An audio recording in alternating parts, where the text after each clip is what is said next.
5.1 Conversation between Krishna and Upmanyu. Once, Lord Krishna went to Kailash mountain to do penance with the desire of having a son. He found Maharishi Upmanyu engrossed in his meditation. He told Upmanyu about his desire and requested him to describe about the greatness of Lord Shiva.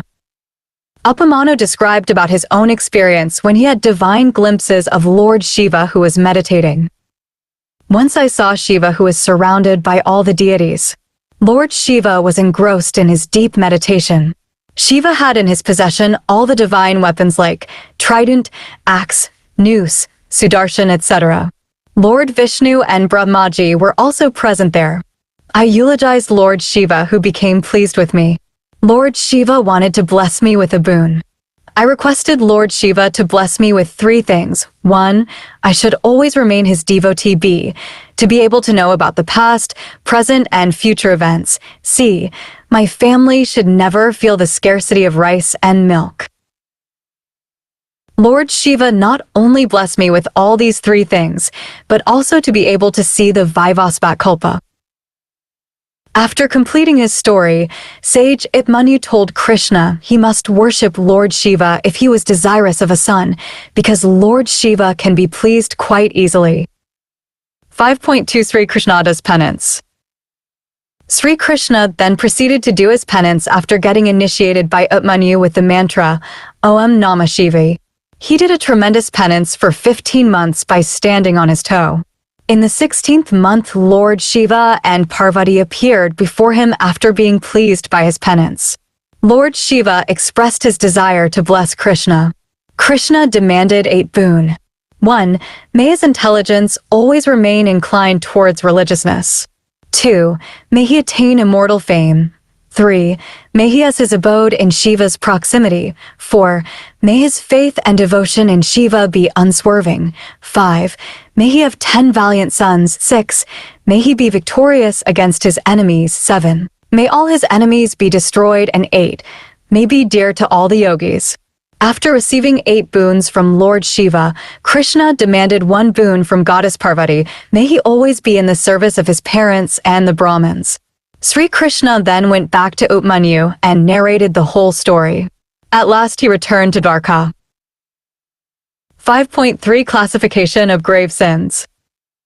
Describing about the sins, Sitaji told the sages that altogether there were 12 types of sins committed by a man by his actions, thought, speech.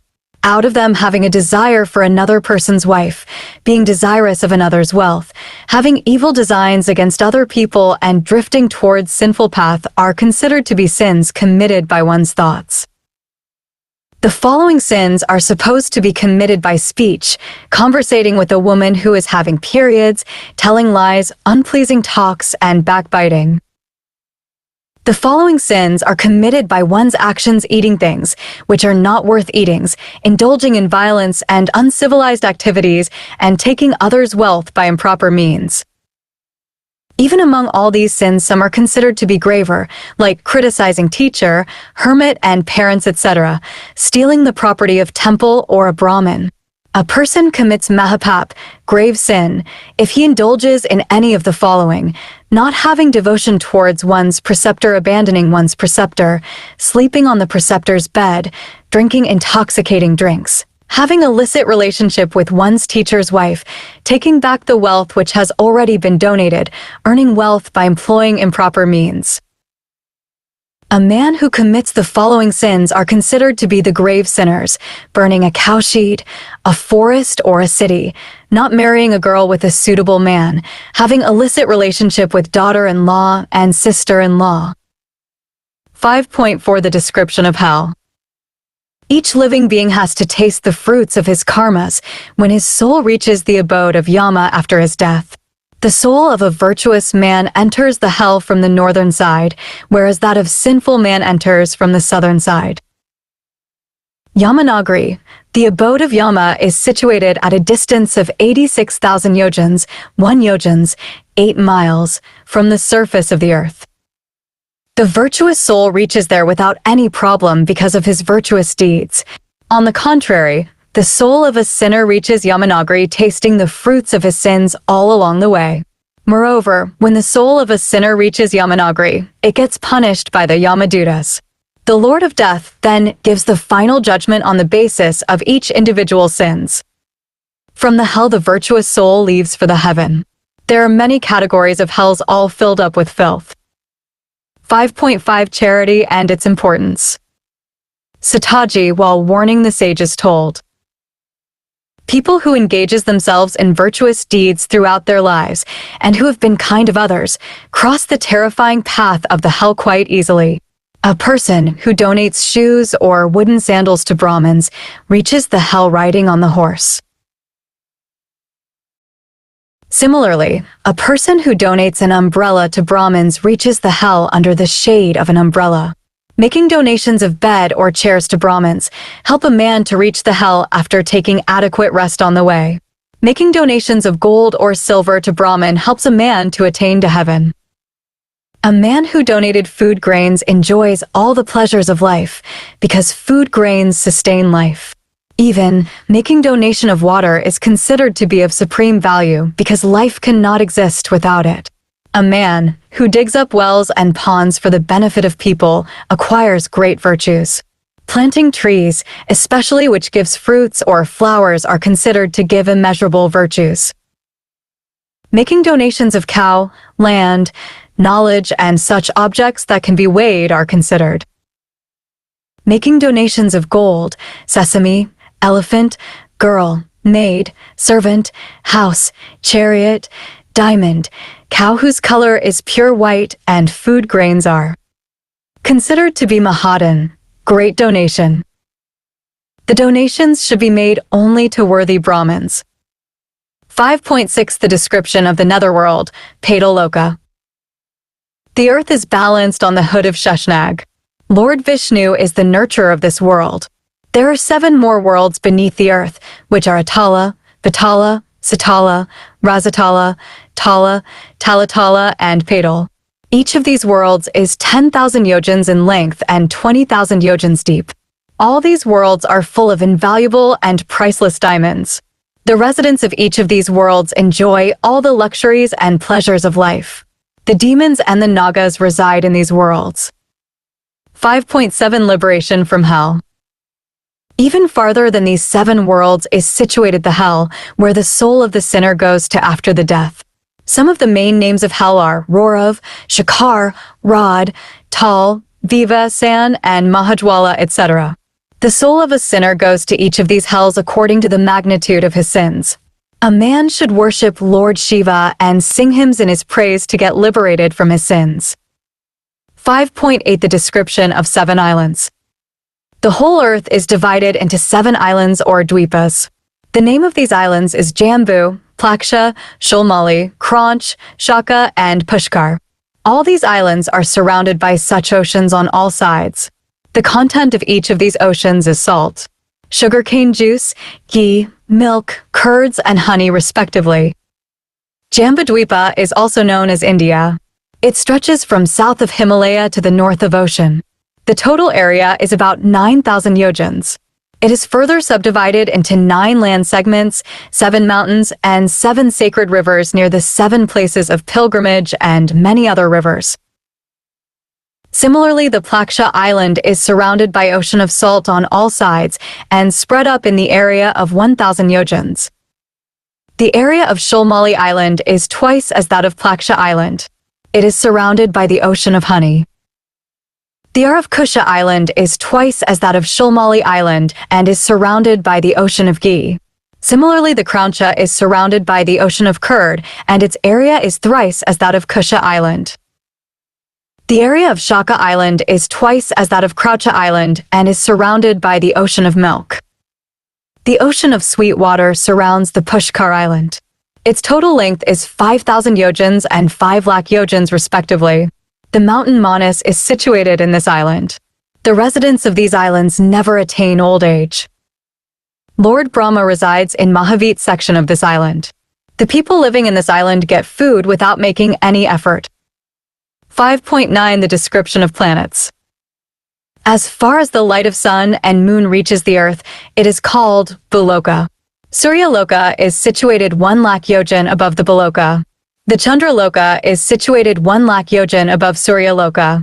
All the constellations as well as the planets are spread in the area of the 10,000 yojans above the moon. Mercury is situated above the moon, Venus above the Mercury, and Mars is situated above the Venus.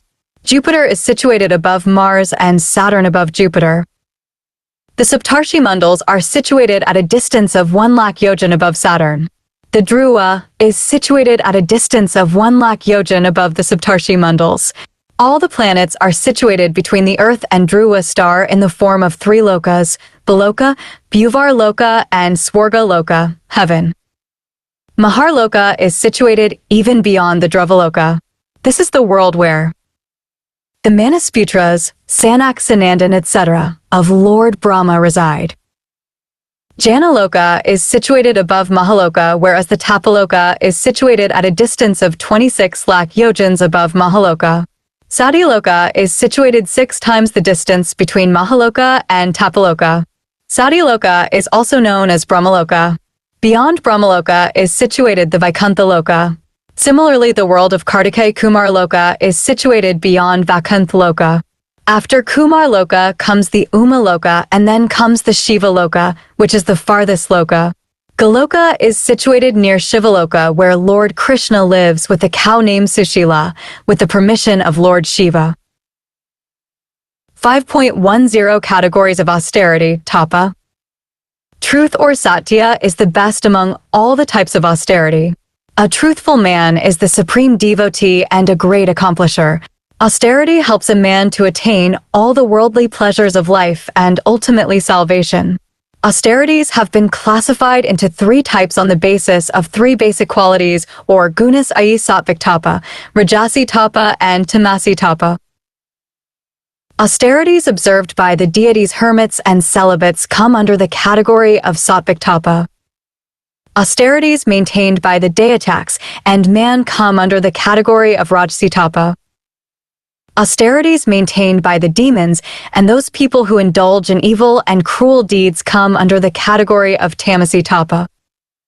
5.11 The origin of body. The food intaken by a man gets transformed into semen in the body. The semen is transformed to the woman's womb during the time of intercourse, where it gets mixed with the blood. It then develops into an egg. Gradually, all the organs start to manifest themselves.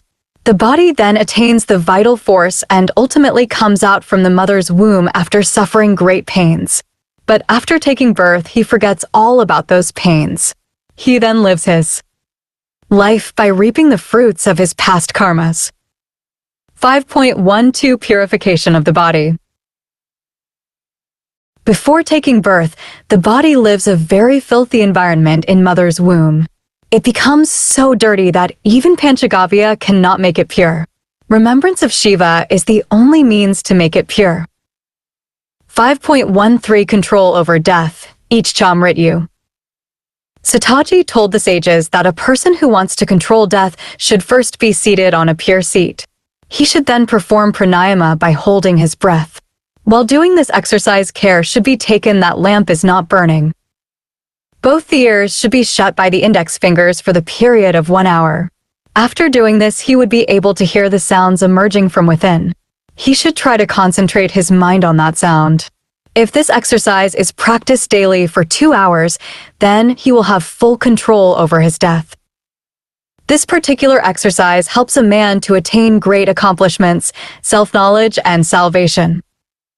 5.14 The descent of Ganga. Once, Emperor Sagar performed an Ashwamedha yagya. Indra abducted the horse used in this yagya and kept it in the hermitage of sage Kapil. All the 60,000 sons of Sagar went to search the horse and found it in Kapil's hermitage. Hearing the commotion and noise, sage Kapil, who was engrossed in his meditation, opened his eyes and came out to see what was happening. He was very angry. He looked angrily towards the sons of Sagar. All of them were burned to death except 4. In due course of time, sage Bhagirath became successful in bringing river Ganga to earth with the blessings of Lord Shiva. Bhagirath was the descendants of Sagar. Bhagirath made all of his ancestors alive who had met an untimely death by sprinkling the water of Ganga on their bones. River Ganga is also known as Bhagirathi because of Bhagirath. 5.15 The Austerities of Vedvyasa. Narrating about the life of sage Vedvyas, Sitaji said to the sages, "Once while sage Parashar was on his pilgrimage, he arrived at the bank of Yamuna. Satyavati, who emitted the smell of fish, helped him cross the river. Sage Parashar was very pleased with her. He transformed the bad smell emitting from her body into fragrance. He also told her that she would be fortunate to give birth to a son as mighty as Lord Vishnu. In due course of time, Satyavati gave birth to a child. The child was given the name Krishna Dwaipayan by Satyavati's father. Soon after his birth, the child told his mother that he was going to do penance and he would come back to see her the moment she desired. The child did tremendous penance and became famous as Vedvyas. With this deep knowledge and insight, he categorized the different sections of Veda. After the accomplishment of his penance, Vedvyas went on a pilgrimage. He came to Kashi with a desire to write the Puranas. To get the blessings of Lord Shiva, he worshipped the Madheshwar Linga. Lord Shiva became pleased by his devotion and blessed him. Vedvyas created numerous Puranas like Brahma Purana, Padma Purana, Vishnu Purana, Shiva Purana, Bhagavat Purana, Bhavishya Purana, Narad Purana, Markandeya Puran, Agni Puran, Brahma Vaivarta Puran, Linga Puran, Vara Puran, Kurm Puran, Matsya Puran, Garuda Puran, Vaman Puran, Skanda Puran, and Brahmanda Puran. 5.16 Incarnation of Mahakali. Once upon a time, King Surath, after losing his kingdom to his enemy, fled to the forest. After wandering for some time, he reached the hermitage of Sage Medha. He started living there as he had no place to go. The dejected king used to pass his time wondering about his future. One day, Surath met a man named Samadhi who was driven out from his house by his own sons. His sons had captured all the wealth. Both of them went to Sage Medha and narrated about their woeful tales. Sage Medha advised both of them to contemplate on the form of Mahamaya. Bhagavati. Surath and Samadhi were curious to know about Bhagavati. Sage Medha said, "The demons, Madhu and Kailash, were produced from the filth which came out from the ears of Lord Vishnu while he was resting on the back of Sheshnag during the time of total annihilation. On seeing Lord Brahma sitting on the lotus flower, which emerged from the navel of Lord Vishnu, both the demons tried to kill him. Lord Brahma eulogized Yoga Nidra, so that Lord Vishnu could be awakened from the sleep. Goddess Bhagavati became pleased and told Brahma that in a short while from now she would be manifesting herself to kill the demons. Bhagavati manifested herself in the form of Kali from the mouth and eyes of Lord Vishnu. Meanwhile, Lord Vishnu awakened from his sleep. He fought with the demons for 1,000 years, but could not defeat them. At last the demons told Lord Vishnu that they wanted to bless him with a boon. Lord Vishnu demanded their death. Seeing water on all sides, the demons told him that he could kill them where no water was found. Lord Vishnu then severed their heads after laying them on his thighs. 5.17 Incarnation of Mahalakshmi. Mahashasur, the son of Ramhasur, had captured the heaven after defeating the deities. The sorrowful deities came to seek the help of Lord Vishnu and Lord Shiva. Lord Shiva and Lord Vishnu became extremely furious after hearing about the misdeeds of Mahashasur. Radiant lights appeared from the bodies of Vishnu, Shiva, and other deities and collectively manifested into a single form of Mahalakshmi. All the deities presented their respective weapons to her. Mahalakshmi went to fight Mahashasur, who fought valiantly by changing his appearance, but ultimately got killed by her. The deities became very pleased by the death of Mahashasur. They eulogized and worshipped her. 5.18 Incarnation of Mahasarasvati. After being tormented by the demons Shamba and Nishamba, the deities went to Goddess Parvati and requested her to protect them. Kaushiki manifested from the body of Goddess Parvati. Goddess Kaushiki assured the deities and disappeared. By coincidence, the attendants of the demons, Shamba and Nishamba, happened to see Kaushiki and became enchanted by her divine beauty. They went to Shamba and Nishamba and praised about her beauty. Both the demons sent a messenger to summon her.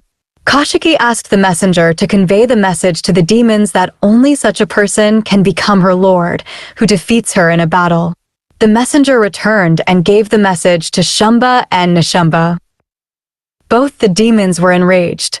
They sent a huge army to bring Kaushiki forcible under the commandership of Dhumralokan. When Dhumralokan reached there, he told her about his master's command. Kaushiki gave the sum reply that only such a person can become her master, who defeats her in a battle. Dhumralokan then tried to abduct her forcibly. Kaushiki gave a loud roar in her anger, as a result of which Dhumralokan was burned to death. The whole army was annihilated by her vehicle lion.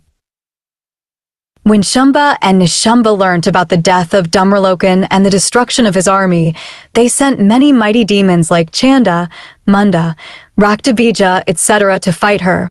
But each of them got killed by goddess Kaushiki. Ultimately, Shamba and Nishamba themselves came forward to fight.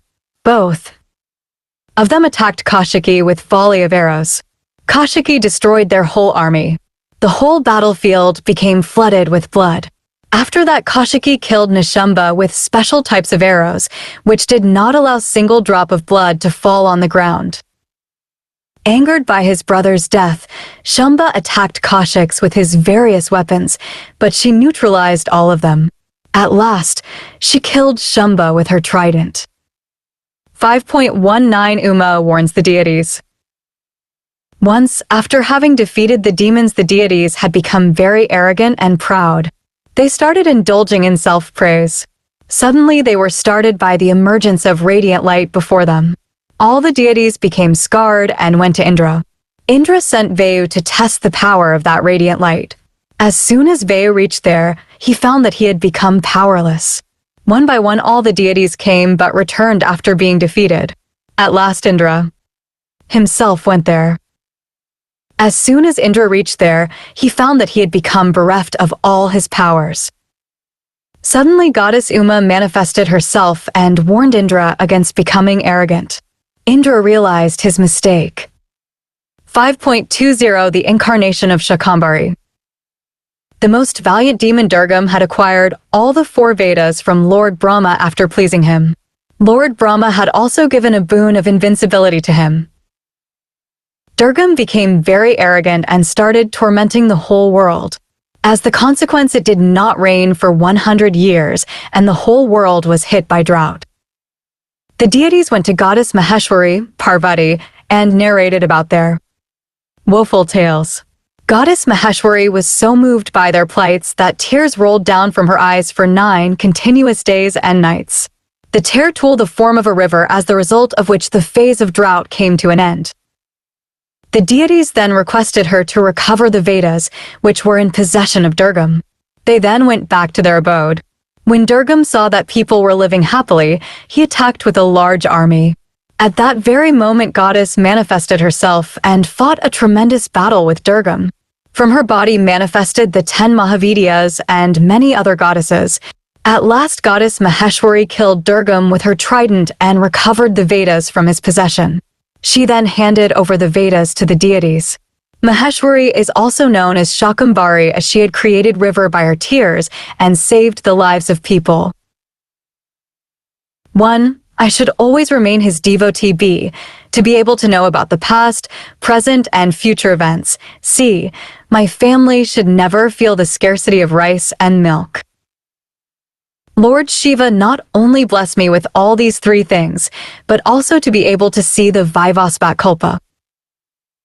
After completing his story, sage Upmanyu told Krishna he must worship Lord Shiva if he was desirous of a son, because Lord Shiva can be pleased quite easily. 6 Kailash Samhita. This chapter contains 6 sections. 6.